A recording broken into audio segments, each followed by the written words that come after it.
Selamat datang teman-teman di Kiswa, kajian siniar dan dakwah.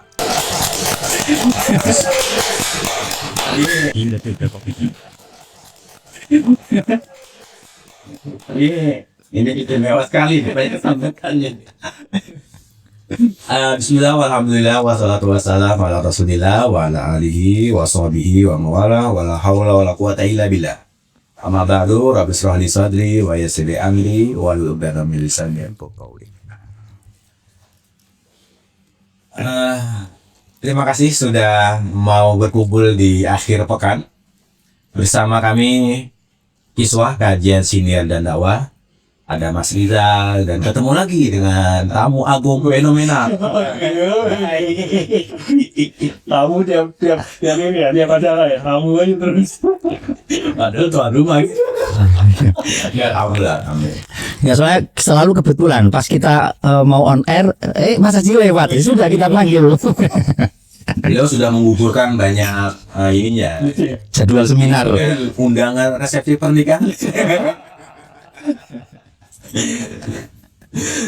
Ya, teman-teman, terima kasih sudah bergabung di Soal Kajian.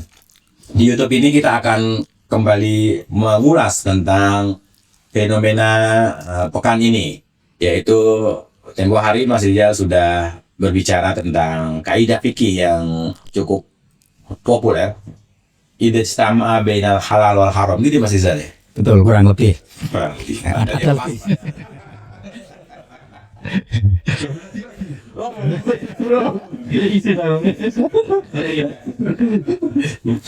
Ya, bedanya pembahasan kali ini dengan pembahasan Mas Rizal adalah kalau Mas Rizal dan kita sudah membahas tentang bagaimana kaidah ini dipandang dari sudut keagamaan, fenomena-fenomena fikih yang halal haram seperti itu. Ya, ada beberapa pengecualian kaidah ini. Tetapi karena sudah ada Mas Haji, kita akan membahas fenomena atau kaidah ini dari sudut pandang kekinian. Nah, bukan berarti Mas Rizal kuno, bukan ya? Sama-sama kekinian, tapi beda bidang. Pembukaannya balasannya nanti. Iya.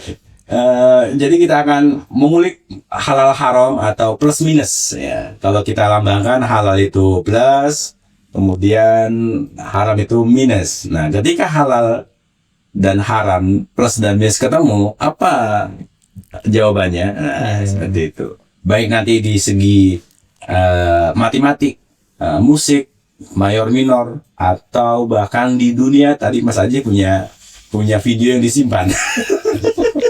Tentang apa, seorang konten kreator dia bilang istri yang cantik cowoknya nggak cakep. Itu nanti bagaimana anaknya. Atau sebaliknya, plus dan minus ketemu bagaimana hasilnya. Oke. Telat. Oke, mungkin buka dimanya Mas Rizal dulu ya. Iya. Sebagai kesimpulan, pertanggungjawaban atau kesimpulan yang bisa kita jembatani ya tentang halal dan haram ini. Tapi sebelum jauh, mari kita berdoa dulu. Semoga dengan doa ini kita mendapatkan rahmat, maghfirah, berkah, manfaat. Amin. Amin amin. Al-Fatihah. Siratal ladzina an'amta 'alaihim ghairil amin. Amin ya rabbal alamin. Waktu 5 menit sudah berjalan. Kepada Mas Rizal kami persilakan. Baik, terima kasih Mas Atung yang telah memberikan kesempatan kepada saya untuk membalas budi ya, membalas budi ya. Jangan seuban dulu dong, orang niatnya membalas kebaikan kok. Nah, di sesi kali ini kita akan merangkum ya, dalam seminggu ini kita membahas kaidah, kemudian memperingati Hari Pendidikan dan Hari Buruh ya, kebalik ya, Hari Buruh dulu baru Hari Pendidikan. Nah, kita rangkum dengan ikhtisar akhir pekan. Atau bisa juga ini karena awal bulan, ikhtisar awal bulan.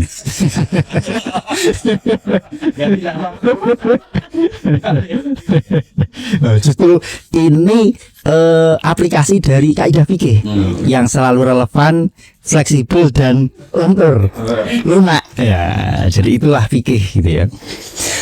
Kita tema besarnya adalah idza ijtama'al halal wal haram. Tadi Mas Atung kelebihan itu ada bainanya itu. Oh, Ya, kelebihan. Ya, idza ijtama kan tadi semoga pas, ternyata tidak pas. Balas dendam. Dimulai. Ya. Jadi baru sedikit loh ya. Idza ijtamal halal wal haram gulabal haram. Kalau kumpul antara sesuatu yang baik, sesuatu yang harus ya, dengan sesuatu yang tidak diperbolehkan, dengan yang tidak baik, biasanya hasilnya adalah tidak baik. Nah, ini menurut kaidah fikih. Yang sekaligus ini menggambarkan bahwa situasi di dunia ini ya, di kehidupan ini enggak ada yang ideal gitu ya. Ya seperti malam ini ya, kita mau ngaji serius kedatangan Mas Aji. Jadinya guyon ini. Jadi kesetrum. Nah, nanti kita akan coba ya bagaimana aplikasi kaidah ini gitu ya, ditarik ke banyak perspektif begitu ya, di dunia nuklir gitu ya, di ya Allah, ini kuliah nuklir itu berat sekali ya, tapi di forum ini kok kayaknya ini. jadi kalau benar. Nah, jadi oke, barangkali begitu ya. Kita akan membahas tentang Ying dan Yang, dinasti Ming dan dinasti Mung. Pokoknya sesuatu yang bertabrakan gitu ya. Nah, ini nanti akan menghasilkan apa? Kalau di dalam fikih ya, di kaidah fikih, percampuran yang baik dan tidak baik itu rumus besarnya biasanya ini kolaborasi yang tidak baik. Setidaknya ini merepotkan ahli fikih untuk ngulik-ngulik gitu ya. Ya, ini kesimpulannya apa dan seterusnya. Nah, nanti mungkin kita lihat dari perspektif yang lain ya. Dari sains gitu ya. Kalau min ketemu min hasilnya apa? Kalau min ketemu plus hasilnya apa? Mungkin juga dari perspektif ilmu biologi ya. Dari perspektif musik. Wah, Paimin. Oke. Tapi yang jelas ya, di kehidupan di dunia ini ya, tidak satu arah ya, ada dua arah, ada dua hal yang sudah pasti itu akan berkumpul gitu ya. Nah, barangkali itu mukadimahnya yang nggak tahu kelamaan atau tidak ini. Oke, monggo Mas Aji. Ya, kalau ngobrolin soal plus minus gitu kan, kalau kita tarik dalam ranah sains, paling gampang kita buat sebuah teknologi dengan tujuan baik, tapi ketika itu dipakai oleh orang jahat, ya hasil dari teknologi itu jadi jelek. Contoh, kita buat apa, teknologi yang Ya nuklir aja lah. clear, Nuklir lagi. Senjata yang ada nuklirnya maksudnya. Nuklir lagi. itu kan mungkin kalau kita mau ngambil persepsi baik adalah kita membangun senjata nuklir untuk tujuan preventif, Oke. supaya negara lain segan juga kan mau nyerang kita. Cuma kalau kita ngambil perspektif negatifnya, orang-orang yang berpikiran negatif kan pasti berpikir kita pakai untuk ofensif, menyerang negara lain gitu dengan bom nuklir gitu. Ya termasuk pisau aja. Pisau dibuat kan tujuannya salah satunya untuk memasak dan lain sebagainya. Iya. Kayak gitar kan buat main gitar tuh. Nah, Bukan kalau ngeluarin mukul orang nggak bisa.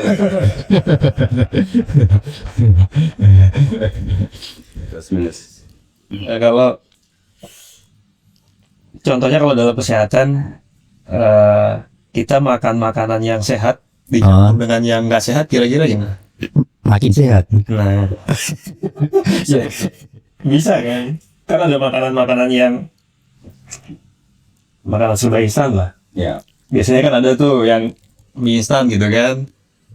Iya, kita pahami bahwa mie instan nggak sehat kan, walaupun enak gitu. Tapi kan kita umumnya makan mie instan dicampur sama sayur dan lain sebagainya. Jadi kan apalagi campur nasi. Makanya ada sawinya sekarang. Iya gitu kan. Ada telurnya. Bukan berarti nilai negatif dari misal itu hilang ya, tetap ada gitu kan. Nah, kalau kita sebagai peneliti pokoknya kita melakukan penelitian, memperoleh data. Ada data yang bagus, ada yang data yang jelek gitu. Nah, biasanya kita keluarin dua-duanya soalnya nggak keluar dua-duanya ya. Jadi dari situ orang bisa melihat dua perspektif yang berbeda nih. Oh ternyata, iya kan, kalau ada dua orang, jadi gini, kita menilai sesuatu bagus karena ada yang nggak bagus. Ada yang jelek gitu ya. Kita menilai Standarnya. ada standarnya gitu yang berbeda. Nah, plus dan minus ketika bertemu itu bisa jadi mereka itu mengkomparasikan sesuatu atau menunjukkan nilai sih. Tidak harus disatukan gitu kan. Oke. Tapi bisa untuk menunjukkan nilai. Itu sih. Cuman kalau saya bertanya dalam ranah fikih, kan kadang ada, kalau ada sekelompok orang baik, terus yang satunya jelek, itu yang satunya kemungkinan untuk menjadi baik itu lebih tinggi gitu ya. Terus ada kelompok perokok nih, yang satunya nggak ngerokok. Ini lama-lama ini jadi perokok juga nih kayaknya nih. Enggak, itu teori dari mana itu? Jadi perokok pasif ya. Perokok pasif ya, paling nggak kan perokok pasif. Judulnya perokok juga dia.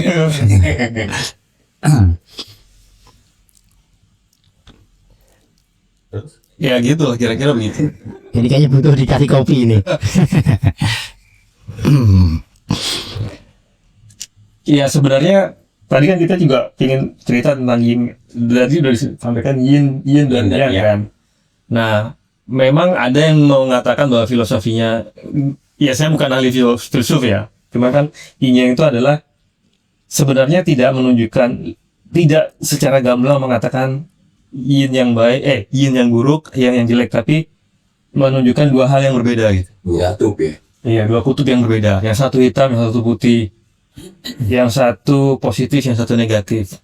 Karena dalam sains, terutama fisika kan, positif dan negatif tetap dibutuhkan. Elektron, positron, itu kan punya nilai yang berbeda. Tapi dua-duanya dibutuhkan.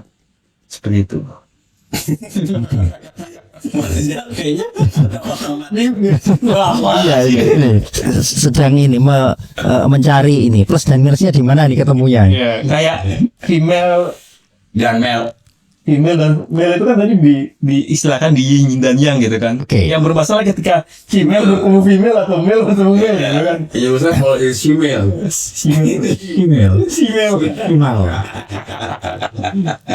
Nggak ketawa berarti nggak ngerti. Asyik sih. Iya, min ketemu min jadi kan bisa paimin ketemu paimin kan. Jadi plus. Nah itu nggak mungkin.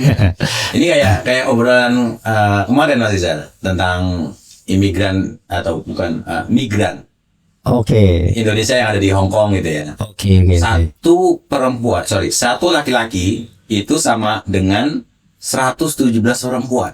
Iya. Makanya nggak kaget kalau Mas Izal melihat di sana banyak cewek-cewek pada nongkrong berduaan. Nggak, ini nongkrong apa nih dalam maksudnya apa nih nongkrong apa? Ya berdua. Ada kelainan orientasi seksual gitu ya. Nah, ini menarik. Ini ada dua kubu yang berbeda antara halal dan haram versi Mas Rizal, versi Vicky, dengan versi Sayen. Kalau Sayen itu sangat membutuhkan antara plus dan minus. Bahkan jika berdua ini ketemu, itu menghasilkan energi. Kan itu ya, Mas Aji ya. Batu baterai kalau arahnya sama, dia nggak bakal membuat energi baru. Koslet, Pak. Koslet.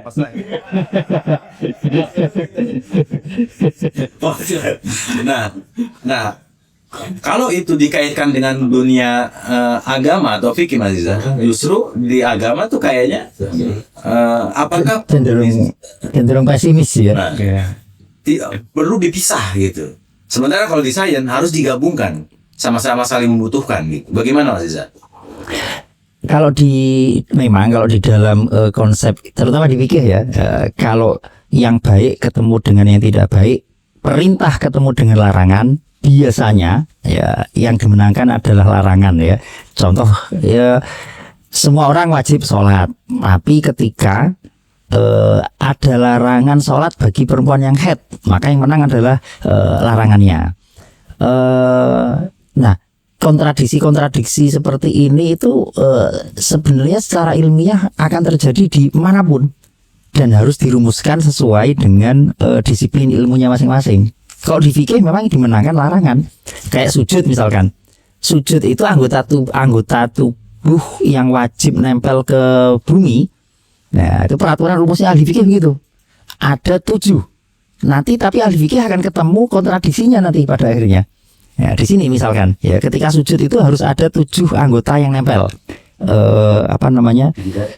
Jabah, jidat ya, batuk kalau kata orang Jawa. 2 tangan, 2 lutut dan 2 telapak kaki ya, jari kaki. Nah, tangan boleh dibuka, boleh juga ditutup. Nah, yang dilema di lutut. Syaratnya harus nempel tanah, tapi ada larangan membuka aurat. Nah, karena lutut itu bagian dari anggota tubuh yang hukum auratnya ketarik oleh anggota lain. Sebenarnya lutut itu bukan aurat, tapi karena dia ketarik oleh paha, dia menjadi aurat. Nah, di sini kontradiktif tuh. Ada perintah menempelkan ke tanah, tapi ada larangan buka. Nah, yang dimenangkan larangannya. Sehingga kalau sholat ya lututnya nggak boleh kebuka. Jadi agak lucu kalau ada orang main bola ya, pakai celana pendek, habisnya gulin, itu sujud syukur. Ya, itu bukan sujud syukur sebenarnya. Apa namanya itu ya? Parkur aja. Bukan sujud syukur tapi parkur. Nah, jadi itu kalau di fikih gitu ya. Tapi ya percampuran ya kalau di teori hukum di fikih, karena kalau kaidah itu dimakan begitu saja ya, tidak dikaji lebih lanjut ya, insya Allah kita kaji lanjutannya nanti, akan menyebabkan orang menjadi ekstremis gitu ya, radikal, dikit-dikit haram. Karena sekaligus ini menggambarkan bagaimana fikih itu fleksibel dan realistis gitu ya. Di dalam kehidupan ini orang boleh berbicara bahwa secara konsep fikih ya, al halalu bayyinun wal haramu bayyinun. Barang halal itu jelas, yang haram juga jelas. Nah, itu konsep, faktanya nyampur gitu ya. Nah, sehingga Imam Ghazali juga membahas gitu ya. Ketika barang sudah bercampur, mana yang haram, mana yang halal udah nggak jelas. Bahkan ketika sebuah negara mayoritas barangnya itu ya, rezekinya itu haram dan ada yang halal tapi kita nggak tahu, nah, itu bisa saja terjadi. Nah, artinya antisipasi situasi realistis itu di fikih sudah diantisipasi. Nah, sehingga ada jalan tengahnya, yaitu ya dispensasi. Setelah itu ketika ada kemungkinan untuk dipisah-pisah, maka harus dipisah, jangan dihukumi halal ketemu haram menjadi haram ya. Ibaratnya kalau ada warung jualan kopi dan jualan kopi miring, jangan dibakar warungnya selama masih bisa dipisah, kopi dan gorengannya biarkan, tapi topi miring dan rokoknya bolehlah disingkirin. Tapi biasanya kopi dicampur miring gimana? Nah, jadi Ya, kopi dan nggak ya. Dengan juga haram ya. Tapi kalau menarik tadi, itu mungkin bisa jadi kan kita bisa kembali ke diskusi kita sebelumnya itu yang ada ijma ulama itu kan. Oke. Jangan-jangan tadi kalau ada haram sama halal bertemu, orang mungkin cenderung akan tadi kan ya udah dianggap haram semua gitu. Konsep awalnya biasanya begitu. Nah, mungkin karena gimana ya, orang malas mikir dan lain sebagainya. Nuklir ini kan ada positif ada negatifnya kan. Nah, Cuman karena dia malas berpikir adalah kita ambil yang haramnya aja. Jadi ya udah ijmanya adalah nuklir haram gitu kan. Mungkin itu muncul awalnya kenapa bisa nuklir itu haram gitu. Jadi salahnya sendiri, ahli nuklir tidak mengkanter asumsi Saya belum salah itu. waktu itu. Tapi sekarang sudah jadi ahli nuklir juga masih seperti itu. Harus punya agenda sosialisasi ya. Nah, sosialisasi. Plus-plusnya aja. Iya, dan bila perlu intimidasi. Pandangan seperti itu salah. Harus intimidatif lah ya. Betul.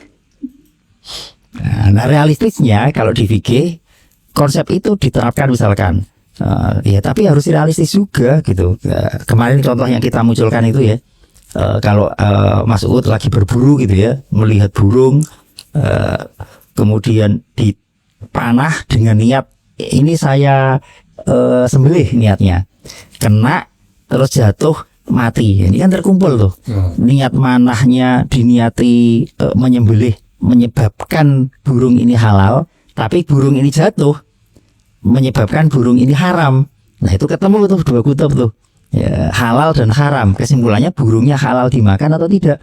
Tapi ya pikir realistis, ya mana mungkin burung ditembak nggak jatuh. Iya. Jadi harus confirm dulu, bor saya udah mati ya, terus baru jatuh. Ya nggak mungkin juga, yang namanya ditembak pasti jatuh. Nah ini proses yang dimaklumi secara fikih. Nah, dan dianggap realistis, Halalnya. dimenangkan halalnya dalam konteks itu. Ya, jadi sebenarnya tidak semua kaidah fikih itu berlaku mutlak. Ya. Ada al-kharaj itu. Ada pengecualian gitu ya. Selama masih mungkin bisa diidentifikasi, bisa dipisahkan, ya maka dipisahkan. Nah, minggu depan kita akan kaji tuh hal-hal yang bisa dipisahkan tapi satu paket itu. Apakah ketika ada percampuran menyebabkan haram semua atau menyebabkan haram pada bagian yang haram saja? Nah itu nanti kita bahas minggu depan insya Allah. Nah ini ada pertanyaan menarik sebelum jauh ke sains dan fikih tentang musik Om Dhani atau Mas Uut. Pertanyaannya gini. Bukannya musik haram ya? Kalau digunya haram. Maksudnya digunya. Jadi gini pertanyaannya. Dalam konteks musik, adakah istilah unsur negatif yang bisa mengalahkan pesan positif dalam satu karya? Saya ulangi lagi. Adakah istilah unsur negatif yang bisa mengalahkan pesan positif dalam satu karya? Oke. Ada ya? Ada. Apa itu? Misalnya suaranya seksi, Oke. suara yang nyanyi itu mungkin cara menyampaikan gitu. Ketika lirik atau pesannya bagus, tapi yang nyanyi mungkin seksi dan porno ya. Nanti lu semok kali ya. Beda tipis lah. Kita bisa membayangkan dari suara jadi seksual, kan jadi nggak bagus kan? Gitu. Menurut saya sih gitu. Cara penyampaiannya.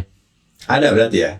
Ya, mungkin lagunya bagus, cara bagus, tapi cara ya kayak seperti kadang-kadang pernah kita lihat tuh orang sholawatan sambil joget-joget dengan joget-joget yang Itu mungkin tidak campuran tuh. yang vulgar, itu kan jadi saling menyampaikan.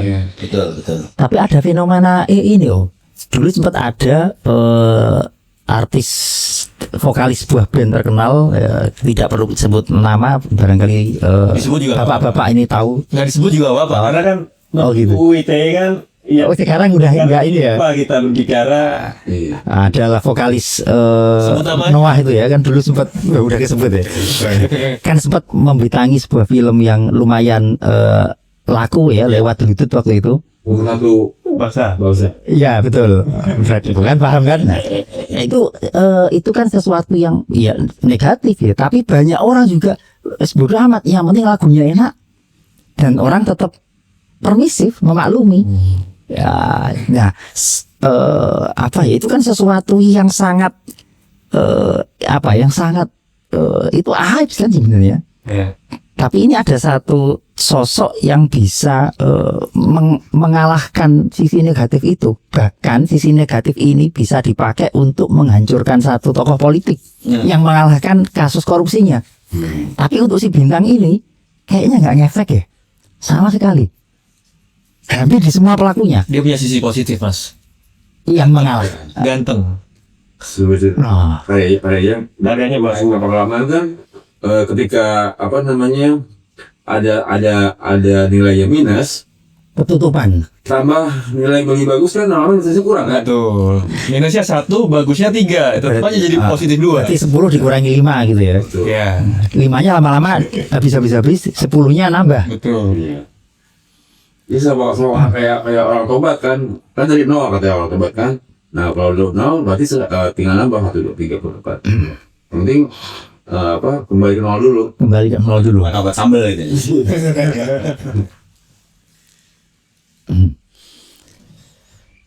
Lanjut. Iya, kalau mas satunya yang begitu ya beda cerita lah ya. Nah kalau di musik itu misalkan suara distorsi kan suara noise sebenarnya ya. Nah gitar kan sebenarnya lebih semakin clean semakin enak kan sebenarnya. Tapi gimana ceritanya dikasih noise malah jadi enak. Nah itu kan udah plus dikali minus tapi kok malah enak gitu. Nah itu masuknya ke ranah sains. Itu tergantung juga kalau saya tergantung ketika kita ngomongin lagu Mars itu kan komentar atau apa kalau gitu tergantung apa ya pesannya yang akan dituju gitu loh. Ketika kita ngomongin semangat misalnya untuk apa gitu ya kan butuh sound yang garang itu supaya membangkitkan semangat. Karena mungkin kita kalau mau perang gitu kan bawa pakai lagu himne itu nggak mungkin. Kita bisa bilang lagu yang lembut tuh sebenarnya bagus dalam kondisi yang Dalam kondisi tertentu. kan juga ada kan apa yang Imam Ali dalam kondisi itu ada Likuli makol apa sih? Likuli makol makol. kondisinya. Jadi yang halus belum tentu bagus untuk yang kasar ya. Ada tempatnya masing-masing. Betul. Genrenya itu apa gitu ya. Itu yang Mas Rizal maksud boleh menyebutkan nama bandnya itu.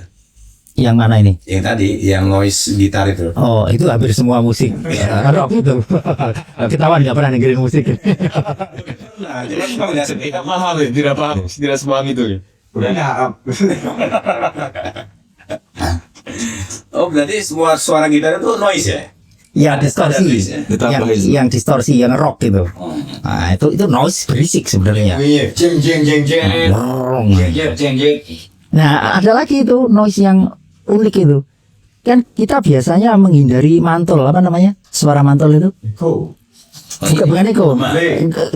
Bukan. Ketika mic ketemu mic itu apa namanya? Nging. Nging itu, nging. Back ya. Feedback. Kan sekarang itu malah jadi sengaja tuh kadang di not tertentu gitu ya. Gitarnya dideketin kan, wing gitu. Wah itu kan juga melanggar pakem. Iya sebenarnya. Tapi ternyata enak juga ya. Gitu. Ini kayaknya sudah tergantung cinta ini. Jadi orang pun pikiran kayak lalat. Kayak kucing merasa coklat. Oke, ini aku tiba-tiba punya pertanyaan gini Mas Izan.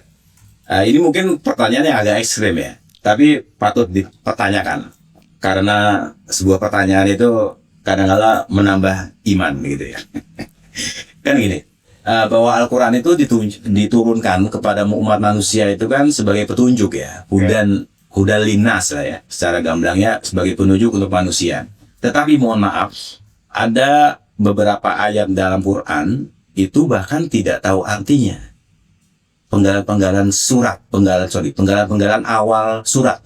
Oke. Seperti halnya Alif Lam Mim, Yasin. Oke.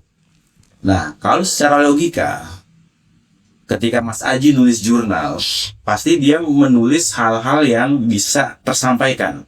Tidak ada distorsi ya, tadi Mas Aji bilang distorsi. Tidak ada huruf-huruf.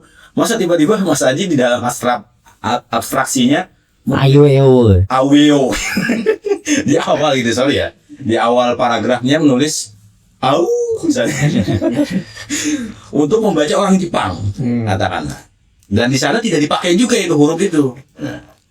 Nah itu bagaimana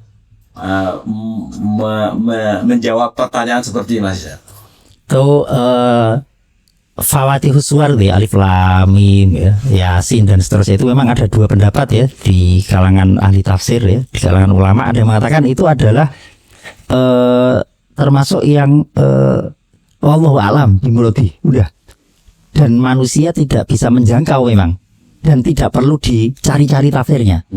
Tapi ulama mutakhirin berpendapat bahwa loh benar yang disampaikan Mas Atung tadi itu, apa gunanya Allah menurunkan Al-Quran sebagai hudan linnas, hudan lil muttaqin, tapi ada penggalan kata yang manusia nggak ngerti maksudnya.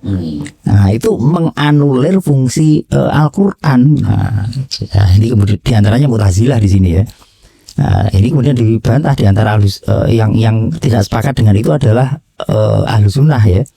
Nggak bisa, tetap harus ada part tertentu yang itu haknya Allah dan memang nggak ada manfaatnya juga buat kita mengenal. Nah, ini ada dua ulama yang ada dua kubu lah kira-kira. Kalau Ahlus Sunnah diantaranya alasannya, sehingga saya ini bahas panjang oleh di Mafatihul Ghaib karya Al-Imam Fakhruddin Ar-Razi ya, diantaranya diadu itu pendapat itu ya. Nah, di antara pendapat Ahlus Sunnah yang mengkantar pendapat Mu'tazilah itu adalah ya tidak semua juga manusia butuh gitu ya. Jadi Al-Quran itu ibarat lautan lah ya. Ibarat lautan yang tidak semua orang haus butuh minum air satu laut. Nah, jadi tergantung kesiapan dan kemampuannya. Ya, jadi bagi orang yang haus binisbah ilal bahr butuhnya hanya segelas air laut diminum juga haus Mas. Tentu lewat. Nah ini juga para ulama analoginya asik ya, laut ya, lewat sungai ya, dan seterusnya ada screening air lah secara alami sehingga lewat sungai diminum ya. Nah inilah proses ya, ini pengetahuan. Bukan air laut, masih air menuju laut. Ya, ini ilustrasi saja. Siap. Nah itu jadi pengetahuan Allah ibaratnya itu Al-Quran itu adalah laut. Nah disaring melalui Nabi gitu ya. Nah nanti sampai ke umatnya itu ya gelas-gelas yang sudah siap saji. Artinya apa? Tidak semua yang ada di Al-Quran harus diketahui maknanya. Toh seandainya pun orang awam ya, keseluruhan manusia kebuka semua makna Al-Quran malah bisa mabuk. Seperti mabuknya orang yang hanya butuh air satu gelas, datang air satu laut. Itu nggak kenyang, tapi lewat itu. Lewat umurnya. Ya, jadi intinya Allah ingin menunjukkan kalau memang manusia nggak ada apa-apanya gitu. Betul. Tapi bisa diterima uniknya. Ya, kalau Mas Aji yang nulis jurnal kok dimulai dengan awu jelas nggak bisa diterima. Tapi kalau Quran, nah itulah mukjizatnya gitu. Bahwa yang menciptakan itu bukan manusia, apalagi Mas Aji gitu ya. Kira-kira begitu. Kok jadi serius begini ya?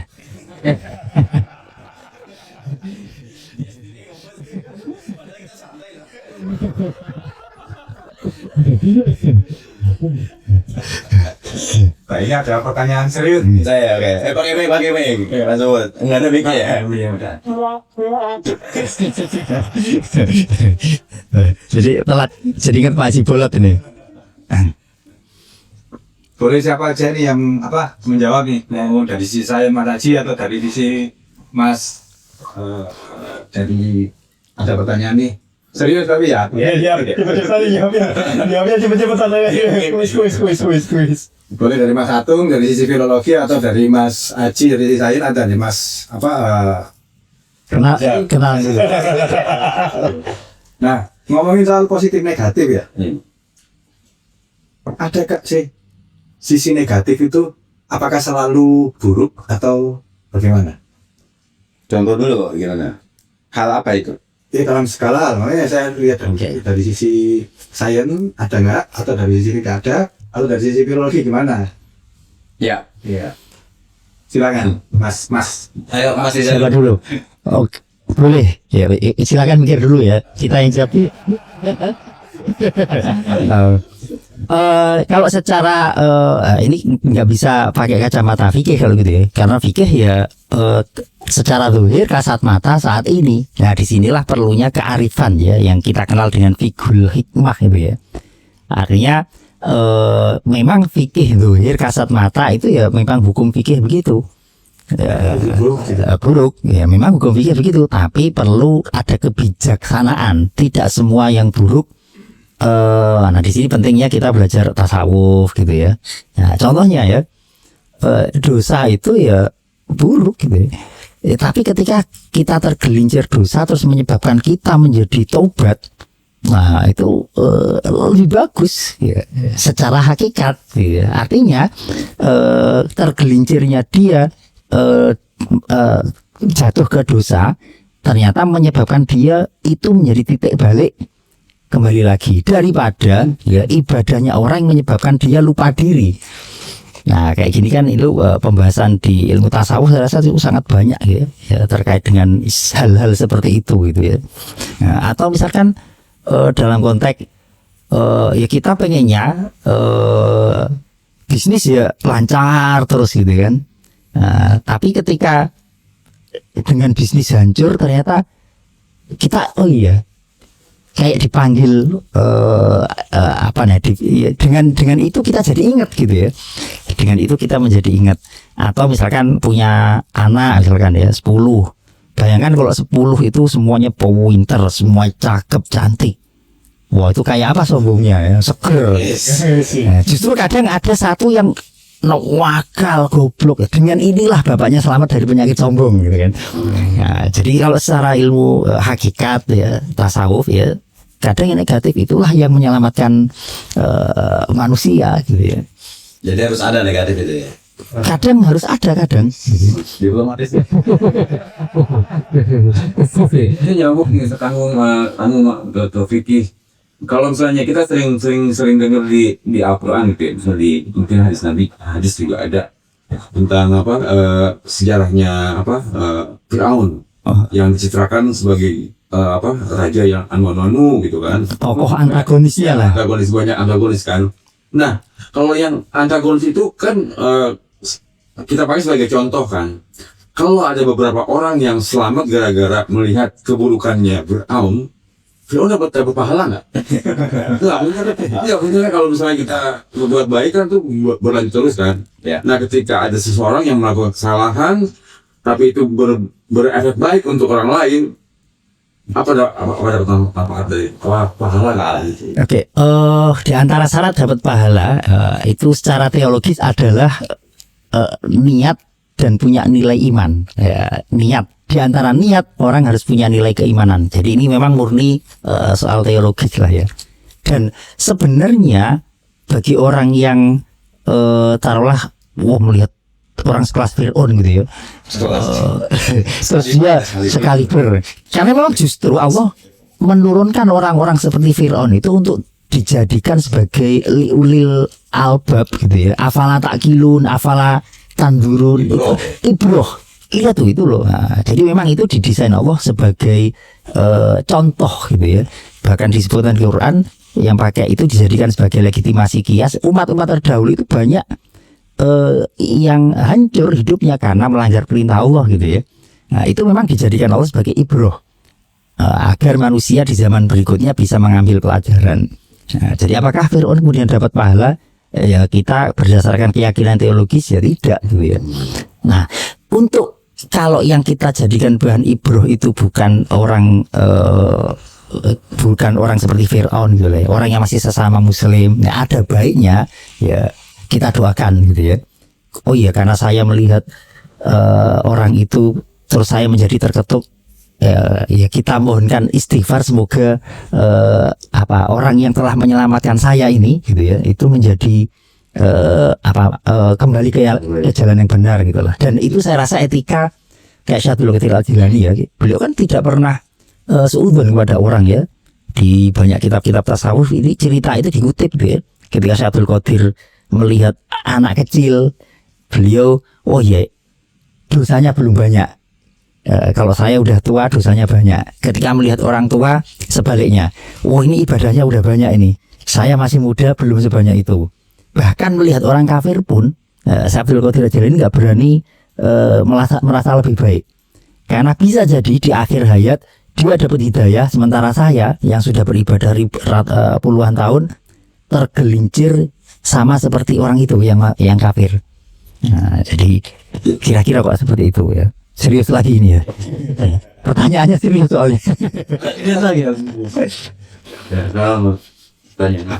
Nah, kalau dari kacamata sains sebenarnya kan tadi lagi ya, positif negatif itu kan simbol.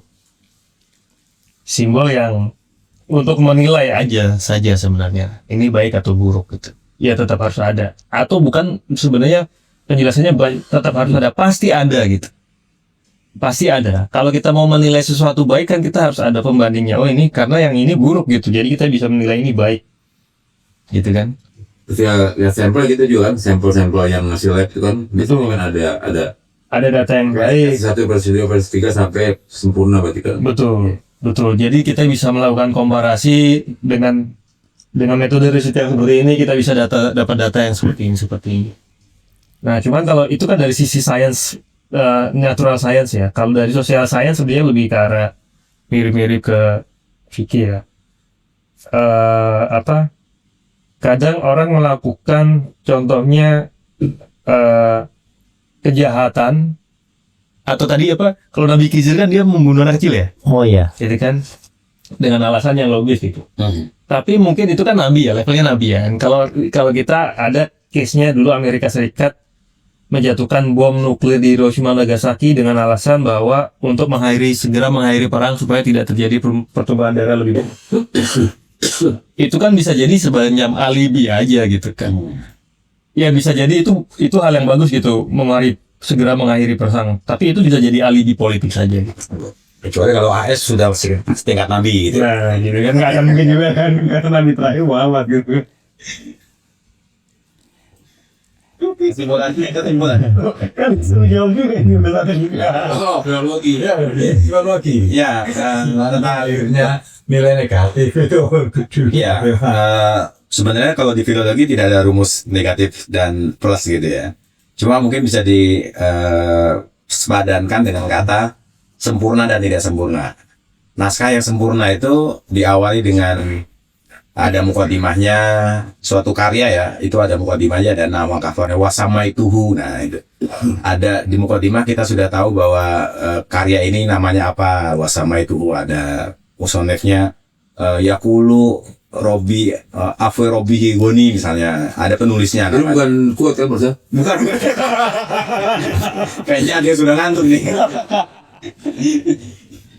Ya, jadi kalau karya itu sempurna, itu justru tidak ada tantangan bagi pengkaji naskah. Sudah didikte di naskah itu dari A sampai Z-nya sudah ketemu. Tetapi justru kalau ada naskah yang di situ bolong-bolong, ada halaman yang hilang, itu kan bisa dianggap sebagai negatif ya. Ada naskah yang halaman pertamanya hilang. Nah, justru tugas filolog itulah bagaimana dia mencari naskah biar sempurna itu. Apakah dia melalui wawancara keluarga, penelusuran katalog di beberapa museum, dan itu menjadi tantangan, challenging gitu ya buat para peneliti filologi. Saya mungkin lebih susah nyari jodoh ya ketimbang nyari itu ya. Fotonya sudah ketemu ya kan? Nah, termasuk ini juga ada pertanyaan, lebih baik mana naskah atau manuskrip Indonesia ada di Indonesia atau di Belanda? Belanda nih. Nah, ini kan sebenarnya negatif nih. Itu kekayaan kita, hak milik leluhur kita, tetapi ada di luar negeri. Itu kan hal yang mungkin sebagian orang menilai negatif karena asetnya punya mereka. Tapi ternyata beberapa peneliti malah senior mengatakan justru lebih positif ada di sana. Karena apa? Karena yang pertama di sana dijaga dengan sesuai baik ya, sesuai SOP-nya. Bahkan di ruang bawah tanah yang itu ketika gempa dia relatif terjaga, suhunya teratur.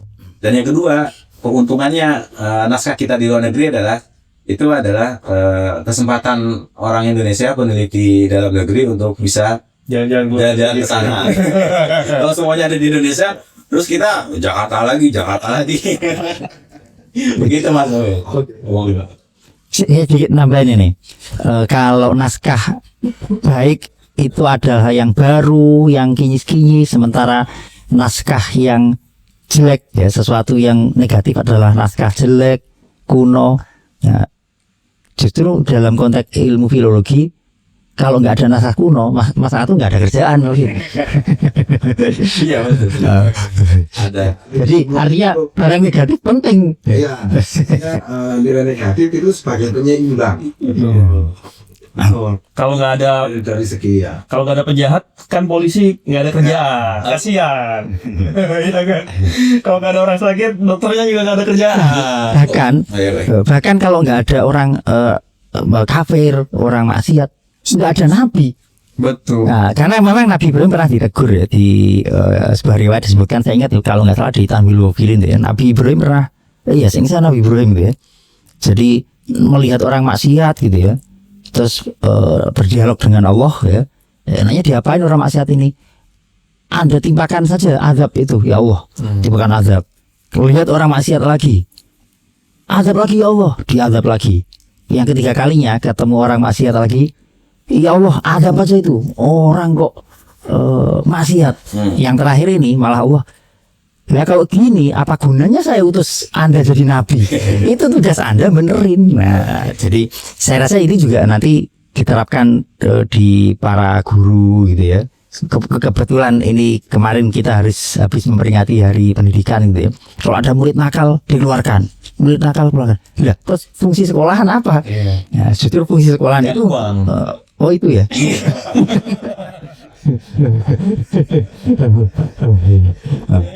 Kita PSBB mahal-mahal, gaji gurunya kecil gitu kan. Ini curhat ini. Dan sebenarnya Mas Rizal pengen bicara tentang revolusi mental. Oh, enggak sih sebenarnya.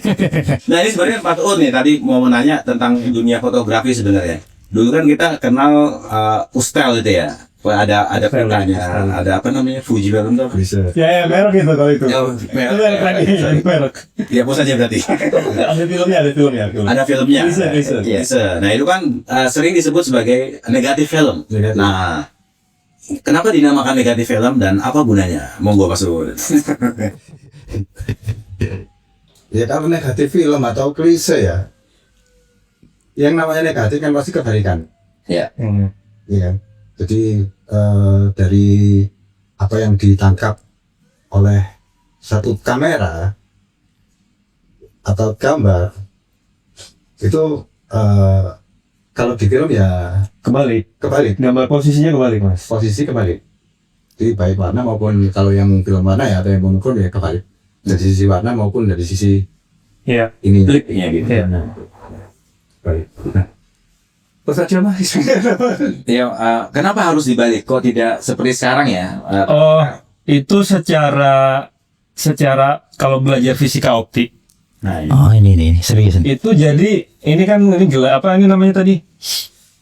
objek Contohnya bukan. Ini tuh lensa. Lensa. Ini lensa ya. Terus ini ada objek di sini. Nah, begitu lensa ngambil objek ini, dia nanti apa cahaya yang masuk itu dia posisi objek ini di belakangnya tuh gini kebalik gini. Iya kan? Itu kalau untuk posisi kebaliknya ya. Tapi kalau untuk posisi di apa namanya penangkapan gambarnya, itu kalau dulu di film itu kan memang ya orang sebenarnya orang ini yang tahu ya. Iya. Jadi untuk merefleksikan gambar, untuk penangkapan gambar dari lensa maupun ada itulah saya kurang paham juga di fotografi. Ya hasilnya akan terbalik. Oke. Tapi ketika dicetak dia kembali normal. Iya. Oke, ini menarik ini. Ini jadi temuan bagi dunia fikih kayaknya ini. Enggak juga sih. Kita aja ngerti juga. Ya kayak kita selfie gini kan. Itu kenapa kok sekarang nggak Kiri. bisa di foto-foto digital sekarang nggak ada negatif? Tapi foto iya kan ada negatif sekali kita. Cuman kadang yang bagian kiri kita itu begitu kecetak jadi bagian kan jadi sebelah kanannya foto gitu. Itu kalau di Ustel itu ya. Di kamera HP kan. Kamera yang wajah ini selfie itu. Oh iya. Balik aja. Terus kamera saya pikir gimana? Itu tahun berapa? ini baca dari kelas 1 kuno Iya, maklum naskah kuno sumbernya. Mungkin ini penglihatan Imam tadi, Mas Izan cerita tentang Syekh Abdul Qadir ya, ketika dia melihat orang yang secara fisik, secara kasat mata, secara zahir mungkin, wah ini pemaksiat gitu. Tapi si Abdul Qadir punya lensa. Nah, itu Kaitan dia. itu. Betul. Sehingga dia tidak berani untuk menjustifikasi bahwa orang ini Pasti lebih buruk dari saya dan saya lebih baik gitu kan. jangan-jangan ini metode tasawuf, Mas. Wah. Ini memang itu tasawuf. Dan itu kesimpulan dari malam ini. Dan menurut saya itu yang menjadi lensanya para kiai-kiai dulu gitu ya dalam melihat umatnya ya binaduril rohmah gitu ya. Ya kita lihat banyak ya contoh ya Khalid Panglima Perang paling top itu kan bapaknya kan gembong orang kafir Quraisy itu Al-Walid itu kan. Bahkan Abu Lahab yang jelas-jelas jinas tabat ada Abi Lahab wa tab, anaknya juga jadi perawi hadis ya. Ya yang paling kita singgung ya Fir'aun ya di lingkungan keluarganya ya, terdidiklah seorang calon nabi. Nah ini kan perlu perlu kacamata kearifan sehingga ketika kita melihat di kampung ada orang yang taruhlah suka mabuk ya segala bentuk kejahatan yang kayaknya juga masih di bawahnya Abu Lahab gitu loh. Apa nggak mungkin lahir anak-anak yang orang alim dari orang ini gitu. Ya, itu tugas Mas Aton sebagai pengasuhnya Sol pesantren itu. Dan itu kan sebenarnya banyak kita lihat kan ya di kampung-kampung ya bapak ibunya preman tapi anaknya tiba-tiba rajin ke musola bahkan mondok gitu ya. Ini perlu ada nadharil ummah ya, bi'ainir rahmah gitu ya, meniru para nabi ya. Atau kalau kita lihat ya kalau saya baca misalkan Akhlal Muthamarah karya Senori ya Fadl, pernikahan antara Ratu Cempo dengan Pangan Brawijaya itu kan masih ini ya diperselisihkan itu ya. Yang jelas kan putri Cemponya Muslim ya Mas Atung gitu ya. Tapi Brawijaya kan masih Buddha. Kalau di Alam Saror disebutkan Maliku Brawijaya Al-Budhi gitu ya. Tapi kalau kita persoalkan pernikahan ini secara fikih sangat bermasalah itu ya. Pernikahan seorang perempuan muslimah dengan laki-laki yang wasani gitu ya, penyembah berhala. Tapi kan dari sini ternyata muncul Sunan Ampel, orang yang menyebarkan agama Islam. Nah, ini kalau kita nggak lihat dengan penuh kearifan, kita vonis hanya di awalnya saja. Wah ini nggak sah pernikahannya nih. Wah, jadi di sini saya rasa justru sepertinya memang Allah membuat skenario kehidupan ini memang yin yang itu. Berarti Mas Rizal nggak ideal. Melegalkan nikah beda agama, memperbolehkan nikah beda agama. Tidak, tapi harus melihat ini dengan lensa penuh kebijaksanaan dan kearifan. Hikmah lah, hikmah. Nah, Orang ada nggak apa-apa. Tapi Ya. kalau belum ada jangan diadain. Gitu. Nah betul. Kalau nggak dapat kan pas calonnya Buddha gimana kan? Ya tetap perspektif fikihnya kita pakai, cuma juga jangan terlalu kaku. Ada perspektif lain. Boleh gitu ya. ya. Iya ini Nerepet jurang. Ini butuh kepastian nih, boleh apa enggak gitu. nanya maksa.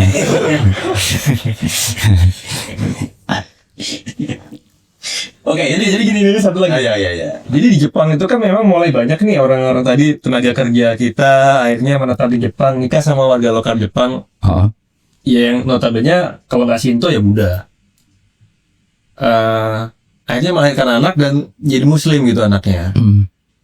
Dan akhirnya ya mungkin kedepannya Jepang itu jadi negara Muslim kali ya, karena banyak tenaga kerja Indonesia yang ke sana nikah sama warga lokal, punya anak. Ya mungkin ya, coba saya belum pernah riset itu soalnya. Enggak sih menurut biasa. Oh gitu ya, nanya tadi soalnya. Nah itu gimana gitu, maksudnya berarti nggak masalah sih sebenarnya kan ya? Iya nggak masalah emang. Terus masalahnya di mana? Ya makanya butuh kepastian gitu, boleh nggak gitu? Ya itu tadi lah ya, ya kehidupan tidak hanya berhenti di satu scene saja gitu ya. Akan ada banyak seri dan sesuatu yang kadang di luar kemampuan manusia gitu ya. Ya sudah, itu urusan Allah gitu aja lah ya. Ini ada pertanyaan di dunia sains ini, Mas Haji jatahnya. Dalam dunia sains, apakah benar ada fenomena di mana satu kesalahan kecil bisa membatalkan keseluruhan sistem? Misalnya dalam uji klinis atau rekayasa teknik. Ini yang pertama. Wah, Yang kedua, apakah konsep kontaminasi dalam laboratorium bisa menjadi paralel dengan konsep haram dalam fikih? Yang pertama ya, sebenarnya itu kalimatnya itu lebih gini. 1000 simulasi itu bisa digagal hanya karena satu eksperimen. Contoh. Ya kita komputasi kan, perhitungan komputasi dan sebagainya. Ternyata tiba-tiba satu orang melakukan eksperimen dan datanya berbeda dengan 1000 simulasi itu. Padahal 1000 simulasi mengatakan mutlak bahwa hasilnya A, tapi eksperimen hasilnya B.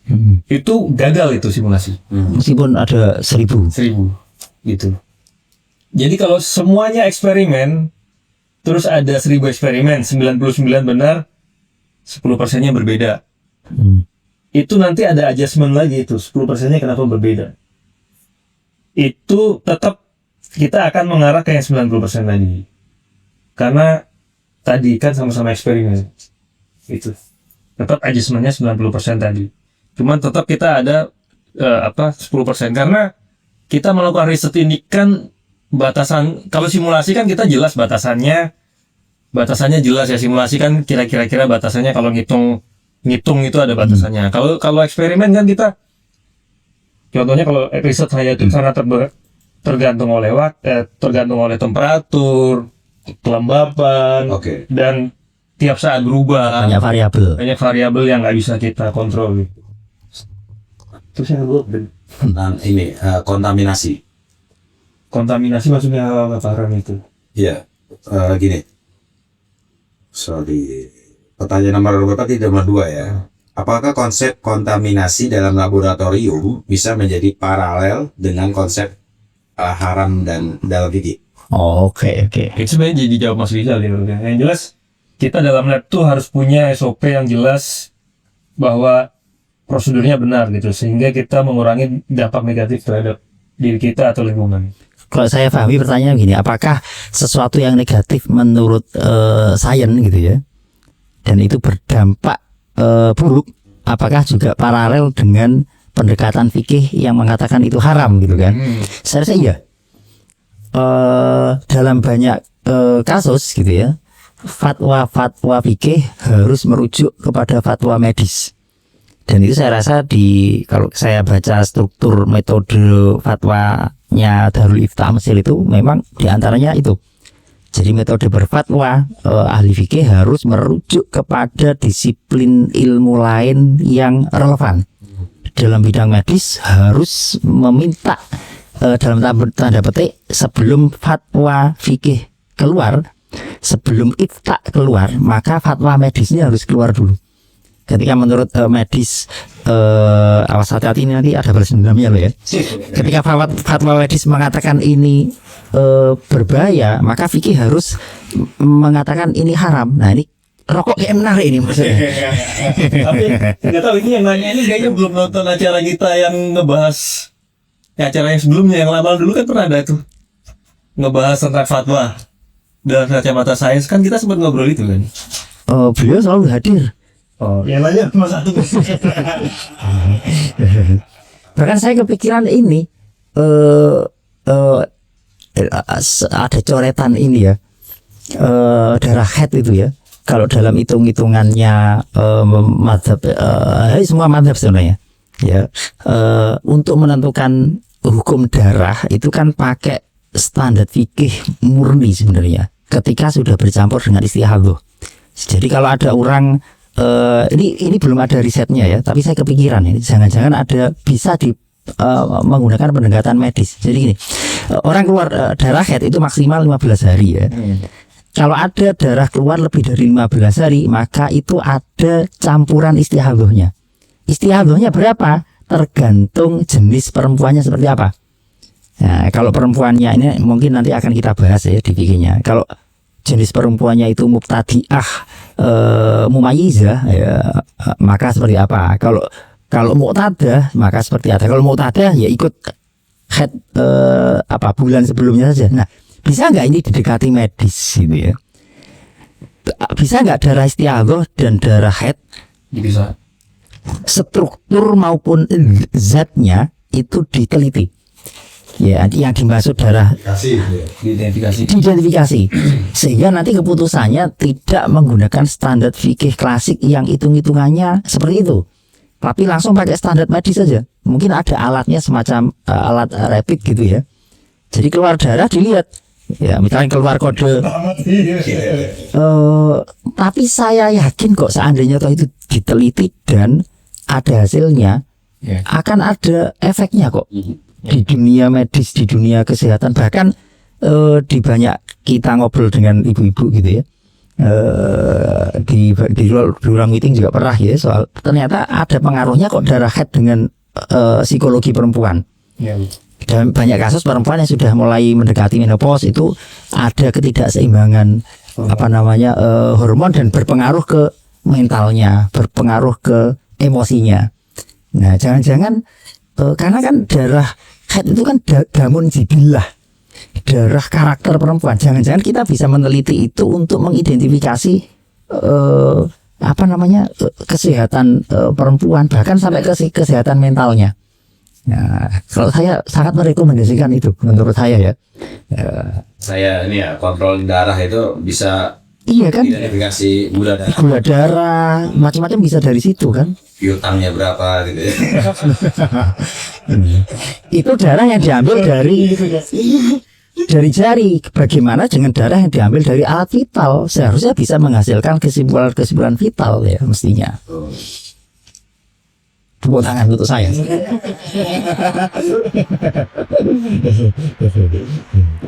Iya, kayaknya memang harus kolaborasi ya antara fisis dengan ulama ini ya. Betul. Mungkin kita perlu panggil dokter juga ya. Itu sebenarnya. Ya, terutama nanti penting ini Yang seger.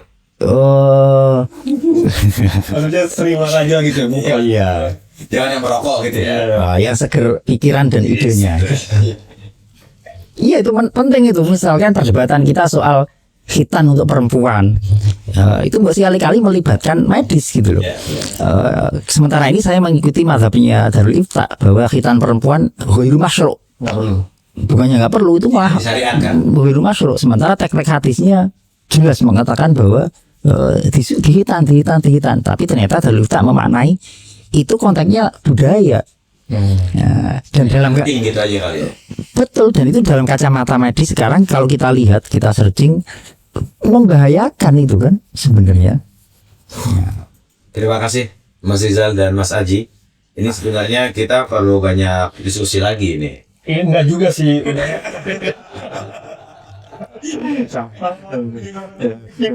Udah naik terus lagi.